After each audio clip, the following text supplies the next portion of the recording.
नमस्कार मित्रांनो, विण दोघातली तुटेना पुढील भागामध्ये मंदाकिनीच्या वागण्यामुळे स्वानंदी आजीची माफी मागते आणि म्हणते, खरंच आमचं खूप चुकलं. आता हे लग्न करायचं की नाही हा निर्णय तुम्ही घेऊ शकता. राजवाड्यांना दुखवायचा आमचा हेतू कधीच नव्हता. माफ करा आम्हाला. आजी म्हणते, आता जे काही झालं ते झालं.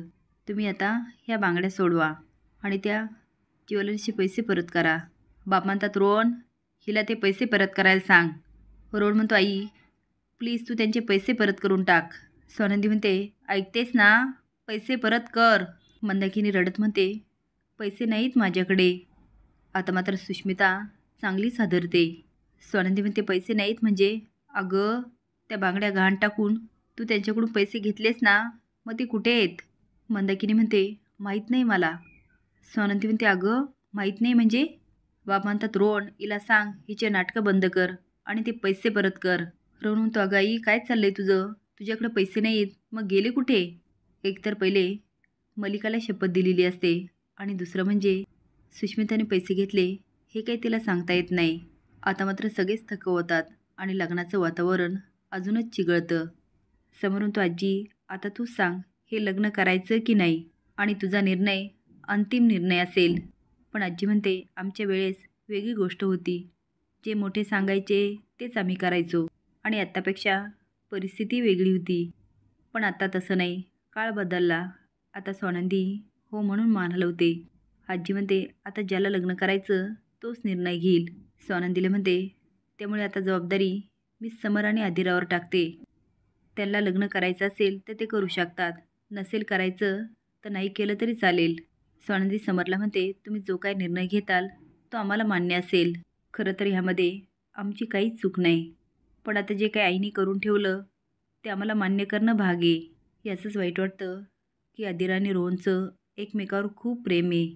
आता मात्र मलिका आदिराला खूप भरवत असते, पण रोहन जातो आणि म्हणतो, आदिरा तू अजिबात टेन्शन घेऊ नको.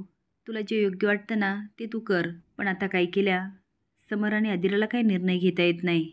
समर म्हणतो, थोड्या वेळ जाऊ द्या. आता स्वानंदी आणि रोहन बाजूला जातात. रोहन म्हणतो, ताई आईने का केलं असं? का केलं असेल? अगं हे करताना तिला जराही आपला विचार आला नाही. अगं ते समर सर आणि घरचे आपल्याबद्दल काय विचार करत असतील? मला तर आदिराला तोंड दाखवायची लाज वाटते. अगं हिलाच हौस होती ना श्रीमंत मुलीशी लग्न करावी. खरं तर ह्या लग्नाला मी नाहीच म्हणत होतो. मला माहीत होतं त्यांची आणि आपली कुठेच बरोबरी नाही. पण त्यावेळेस आईचाच हट्टास होता ना. आता मला कळलं हिने एवढा हट्ट का पकडला. हिने जे काही केलं ना फक्त पैशासाठी. आता रोहन खूप हायपर होतो. स्वानंदी म्हणते, रोहन तू शांत हो. तो ताई कसा शांत होऊ? अगं आईने जो काही गोंधळ घातला तो कसा निस्तारायचा? माझं तर डोकंच बंद पडलं. स्वानंदी म्हणते, अरे होईल सगळं व्यवस्थित आणि जी काही आपल्यावर परिस्थिती आली त्याला आपल्याला सामोरं जावंच लागणार. आता बघूया समर राजवाडे काय निर्णय घेतील आणि काही घेतला तरी आपल्याला तो मान्य करावाच लागणार. इकडे समर म्हणतो, माझं तर डोकंच बंद पडलं. आजी म्हणते, पिंट्या तू शांत हो. अरे स्वानंदी खूप चांगली मुलगी आहे. आता जे काही केलं तिच्या आईने त्यात तिची काय चूक आहे? समर म्हणतो, आदिरा तुझं काय डिसिजन आहे? आदिरा म्हणते, पिंट्या दादा मला तर काही कळतच नाही आहे. पण अरे रो असा नाही आहे. समर म्हणतो, अगदी बरोबर. मी रोहनला बऱ्याचदा ऑफर दिली. खरा तर तो याचा फायदा घेऊ शकला असता. जर त्याला पैशाचा हव्यास असता तर त्याने पैशाला चॉईस केलं असतं, फॅमिलीला नाही.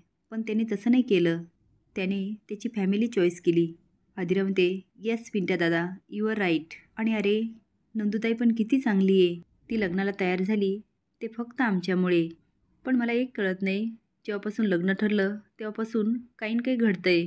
समोर म्हणतो, येस पहिली तुझी साडी जळाली, नंतर नीलम काकूचा हात कापला. माझ्या अंगावर गेट पडता पडता राहिलं, ते पण मला रोहननीच वाचवलं. त्याआधी स्वानंदी मॅडमचं लग्न मोडलं आणि त्यातही त्यांचा खूप अपमान झाला आणि आता पुन्हा एकदा त्यांचंच लग्न मोडतंय. म्हणजे याचाच अर्थ हे मुद्दाम कुणीतरी घडून आणतंय. आजी म्हणते, पिंट्या मग तुमच्या दोघांचा निर्णय काय आहे? समोर म्हणतो, चल बाहेर सांगतो.